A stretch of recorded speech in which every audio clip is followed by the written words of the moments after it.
এই গরমে যদি মাছ মাংস একদমই না খেতে ইচ্ছা করে, ডিমের এই পদটা একবার হলেও বানিয়ে খেতে পারো, খুবই ভালো হয়। তাহলে চলো দেখে নেওয়া যাক। তার জন্য প্রথমেই এখানে আমি মসুর ডাল ভিজিয়ে নিয়েছিলাম 100 গ্রাম। সেটা একটা মিক্সি জারের মধ্যে দিয়ে ভালোভাবে ফাইন পেস্ট তৈরি করে নিয়েছি। এবার একটা বাটির মধ্যে এটা ঢেলে নিলাম। এখানে আমি 3টে ডিম ব্যবহার করছি, তোমরা চাইলে এখানে 2টো ডিমও ব্যবহার করতে পারো। ডিমটাকে ডালের মধ্যে প্রথমে ফাটিয়ে দিয়ে দেব। ডিমটাকে আমি দিয়ে দিয়েছি। এবার এখানে 1 পিস বড় সাইজের পেঁয়াজকে কুচি করে দিয়ে দিলাম, আর লঙ্কা দিয়ে দিলাম 5 পিস লঙ্কাকে কুচি করে দিয়ে দিলাম।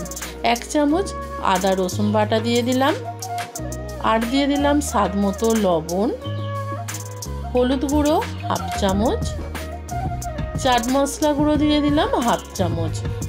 সব কিছু দিয়ে এটা ভালোভাবে মিশিয়ে নিতে হবে। খুব সুন্দরভাবে দেখো এটা মেশানো হয়ে গেছে। এবার এটাকে আমি সরিয়ে রাখবো। একটা ফ্রাই প্যানের মধ্যে 3 চামচ তেল দিয়ে দিলাম। তেলটা খুব ভালোভাবে গরম হয়ে গেছে। ডাল আর ডিমের যে ব্যাটারটা আমি তৈরি করে রেখেছিলাম সেটা দিয়ে দিলাম। দিয়ে এটা হালকা আঁচে রান্না করে নিতে হবে 10 মিনিট। 10 মিনিট পর ফিরে এলাম বন্ধুরা। দেখো এটাকে উল্টে নিলাম। একটা পিঠ খুব সুন্দরভাবে হয়ে গেছে। একটা প্লেটের মধ্যে আমি উল্টে নিয়েছিলাম, আবারও উল্টো দিকটা দিয়ে দিলাম, দিয়ে ঢাকা দিয়ে 5 মিনিট মতন রান্না করে নেব। এটা একদম রেডি হয়ে গেছে। এবার এটাকে আমি তুলে নিলাম। এটা সাথে সাথে কিন্তু কাটতে যাবে না, তাহলে কিন্তু ভেঙে যেতে পারে। এটা ঠান্ডা হওয়া পর্যন্ত অপেক্ষা করব।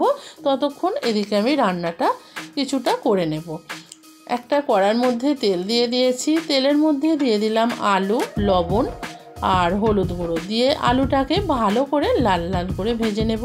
এই রান্নাটার মধ্যে সামান্য একটু আমি আলু দিয়েছি, তোমরা চাইলে নাও দিতে পারো। আলুটা খুব ভালোভাবে ভাজা হয়ে গেছে।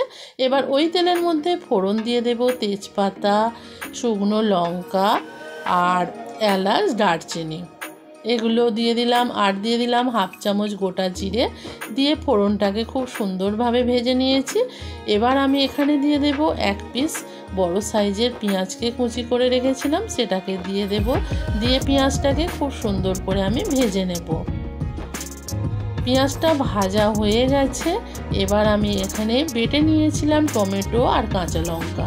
টমেটো আর কাঁচা লঙ্কাটাকেও দিয়ে দিলাম। আমি এখানে 1 পিস টমেটো আর 3 পিস লঙ্কাকে বেটে নিয়েছিলাম। 1/2 চামচ হলুদ গুঁড়ো দিয়ে দিলাম, 1/2 চামচ লঙ্কার গুঁড়ো দিয়ে দিলাম, আর দিয়ে দেব 1/2 চামচ জিরে গুঁড়ো, 1/2 চামচ ধনে গুঁড়ো, 1 চামচ চিনি, স্বাদ মতো লবণ, আর সামান্য একটু জল দিয়ে দিলাম যাতে ভালোভাবে মশলাটা কষাতে পারি। মশলাটা যতক্ষণ না তেল ছেড়ে বেরিয়ে আসছে ততক্ষণ মশলাটাকে কষাতে হবে। দেখো মশলা থেকে কিন্তু খুব সুন্দরভাবে আমার তেল ছেড়ে বেরিয়ে এসেছে। মশলাটা কষানো আমার একেবারে এখানে রেডি হয়ে গেছে। এবার এই মশলার মধ্যে আমি দিয়ে দেব আগে থাকতে ভেজে রাখা আলুটা। আলুটা দিয়েও খুব ভালোভাবে কষাবো। এদিকে কষানো হতে থাক আর আমি এদিকে এটা কেটে নেব। এটা খুব সুন্দরভাবে ঠান্ডা হয়ে গেছে। এবার এটা আমি কেটে নেব। দেখো কত সুন্দরভাবে কাটা হয়ে যাচ্ছে। আমি এখানে 4 চৌকো শেপে কাটছি, তোমরা যার যেমন ইচ্ছা সেই রকমভাবে কেটে নেবে।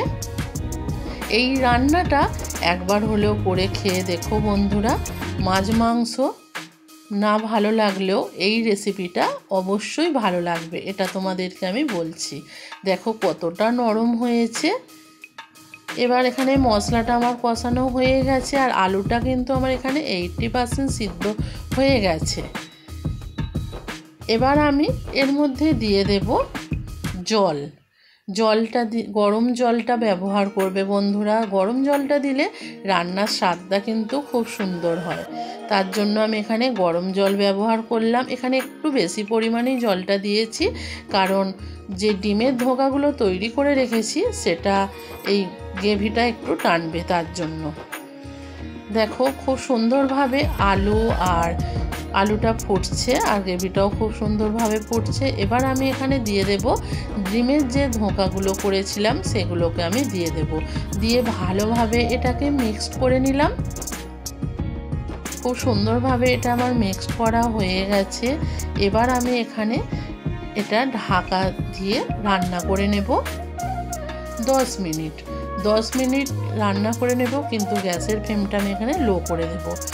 10 মিনিট পর ফিরে এলাম বন্ধুরা। দেখো কত সুন্দরভাবে তৈরি হয়ে গেছে, আর গ্রেভিটাও কিন্তু অনেকটা টেনে নিয়েছে। এই রকমভাবে একবার হলেও কিন্তু বাড়িতে বানাবে, এটা দুর্দান্ত খেতে হয়। আজকের রেসিপিটা তোমাদের কেমন লাগলো অবশ্যই কিন্তু লাইক কমেন্ট করে জানাবে। আর আজকের রেসিপিটা যদি ভালো লাগে অবশ্যই তোমরা বাড়িতে একবার হলেও ট্রাই করবে। দেখো রেডি হয়ে গেছে। এবার এখানে দিয়ে দিলাম গরম মশলার গুঁড়ো। 1 চামচ আমি গরম মশলা দিয়ে ভালোভাবে এটাকে মিক্সড করে নিলাম, নিয়ে ঢাকা চাপা দিয়ে 5 মিনিট রাখবো। 5 মিনিট পর আমি ফিরে এলাম।